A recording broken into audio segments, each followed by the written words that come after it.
जवानी न पहुंचे ले खरी वेद न पहुंचे ज्ञान गुरु गमे पद पानी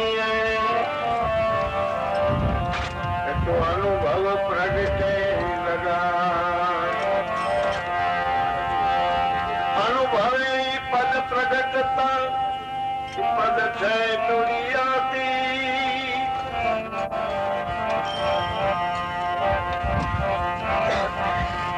या पोते कहूं पोते सांभळूं पोतो हृदय अनुभवनी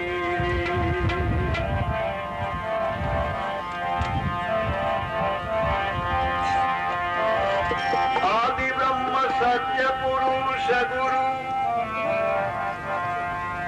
एऊर धर धर के ज्ञान धन हो धन लाभेश्वर अनिर्भय सया निशान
મારા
સુધર્મ સભાના મંડપમાં દાખલ થતા જ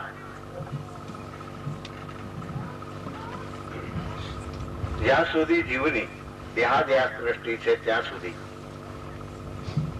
જળના થળ દેખાય છે અને થળના જળ દેખાય છે.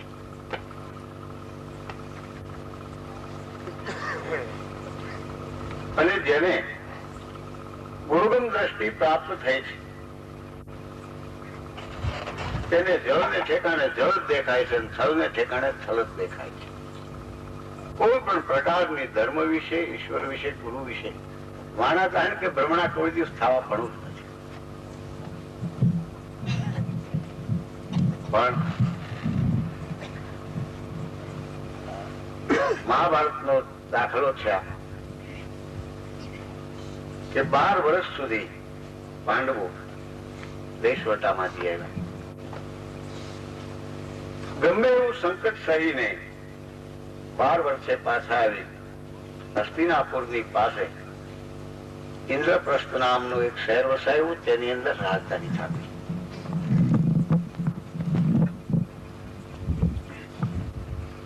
રાજધાની તો સ્થાપી, પણ કૃષ્ણ કે જો તમે એક સુધર્મ સભાનું આયોજન કરો, જો સુધર્મ સભા નહીં યોજો તો તમારી કીર્તિ દેશો દેશની અંદર ફેલાશે કે આ લોકો 12 વર્ષ ફરી અને પાછા આવીને રાજધાની સ્થાપી છે. એટલી તમારી પ્રતિષ્ઠા વધારવા માટે તમારે એક સુધર્મ સભાનું આયોજન કરવું જોઈએ. અને દેશના ખૂણે ખૂણે છે રાજા રજવાડાઓ, ઋષિ મુનિઓ, સંત મહાપુરુષો અને પ્રજાજનોને આમંત્રણ આપવું. પાંડવો કે મહારાજ તમારી સલાહ છે હાવ સાચી, પણ અમે 12 વર્ષ ફરીને કેવી સ્થિતિમાં રખડીને આવ્યા અમારી પાસે હોય છે. અને સુધર્મ સભાનું આયોજન કરવું છે કોઈ નાની સૂની વાત નથી. કે ગમે તેમ થાય પણ એ તો કરવું જ પડે. ભગવાને સલાહ આપી કે અર્જુનને કે તમે એમ કરો, હસ્તિનાપુરની અંદર જે મહિલાનો નામનો એક મોટો માયાવી માણસ, માયાવી લગભગ મહિલાનો જ હોય, અને મહિલાનો ન હોય તો એની પાસે માયા ન હોય. એટલે કોઈ રાક્ષસ નહીં, પણ કર્મ તો રાક્ષસ નું જ. મોટા જબર વ્યાજખોર, છેતરપિંડી કરી નહીં પણ માયા ભેગી કરે તે બધા જ મહિલાનો છે. એને અર્જુનના ખાસ મિત્ર કૃષ્ણ પરમાત્મા એ કીધું કે અર્જુન તમે એમ કરો, હસ્તિનાપુર જાઓ, મહિલાનોને મળો, અવશ્ય તમારું કામ કરી આપશે, તમારો ખાસ મિત્ર. અર્જુન ગયા, પૂછ્યું. મહિલાને અર્જુનને ખૂબ માન પાન આપ્યું. અરે આવો આવો, માણસ 12 વર્ષથી કરીને આવી ગયા તમે. બાજુમાં ઇન્દ્રપ્રસ્થની અંદર રાજધાની સ્થાપી તો કોઈ દિવસ અમને મળતા નથી. મારા જેવું કામકાજ હોય તો કહો ને. અર્જુન કે હું એટલા જ માટે આવ્યો છું. માંડ અમે કરી રહ્યા હતા. કૃષ્ણ પરમાત્માની આ સલાહ છે એટલે અમારે એક સુધર્મ સભાનું આયોજન કરવું છે. ત્યાં તમારી ખાસ જરૂર છે. કે ભલે ભલે અર્જુન તમે જે કહો તે જયારે જરૂર પડે ત્યારે કરી આપવા હું તૈયાર છું. કે નહીં હાલો જ. એક રાતની અંદર કૃષ્ણ પરમાત્માની સલાહ પ્રમાણે એક રાતની અંદર એવો જબરદસ્ત સુધર્મ સભાખંડ એટલે મંડપ બાંધી દીધો હોય કે અનેક પ્રકારના અંદર વર્ગીકરણ વાળી બેઠકો, રાજા મહારાજાઓ ક્યાં બેસી શકે, પ્રજાજનો ક્યાં બેસી શકે, ગુરુવાજનો ક્યાં બેસી શકે, ઋષિ મુનિઓ ક્યાં બેસી શકે, આવું બધું વર્ગીકરણ બેઠકોના માટે કરી. અંદર પાણીના હોજ, ફર્સ્ટ ક્લાસ સુંદર શેરીયું, લીલા ઝાડ, ફૂલઝાડ, ઝાડમાં ફળ, પક્ષીઓ દેખાય. આવું બધું માયાવી મંડપ રસી દીધું. અને બધી આમંત્રણ આપ્યા, લોકો આવવા માંડ્યા. ભગવાન કે તમે એમ કરો, કૌરવોને પણ આમંત્રણ આપો. કૌરવોને આમંત્રણ આપ્યું, કૌરવો આવ્યા. પણ એ દરવાજાને, મંડપને દરવાજે એવા પેરેગીર ગોઠવવામાં આવેલા, એ પણ માયાવી કે તરત તે દિશા સૂચન આપે, માર્ગદર્શન આપે. તમારે અહીં હાલવાનું નથી, ઓલે માર્ગે જવાનું છે, કોઈ ઈશારો કરે. બધા પોતપોતાની બેઠકોમાં જેમ આવતા ગયા તેમ ગોઠવાતા ગયા. એમાં કૌરવનું ટોળું આવ્યું વાંચ. મેન દરવાજે હાલવા ગયા એટલે પેરેગીરો એ તરત આડા હાથ કર્યા. તમારે અહીં મહારાજાઓને હાલવાનું છે, તમારો રસ્તો ઓળ્યો છે. તરત જ દુર્યોધને આંખ કાઢી ગદા ફટકારી પેરેગીર પાડી દીધો. અને એ જ રસ્તે મારા રોજ તું અમને ના પાડનાર કોણ?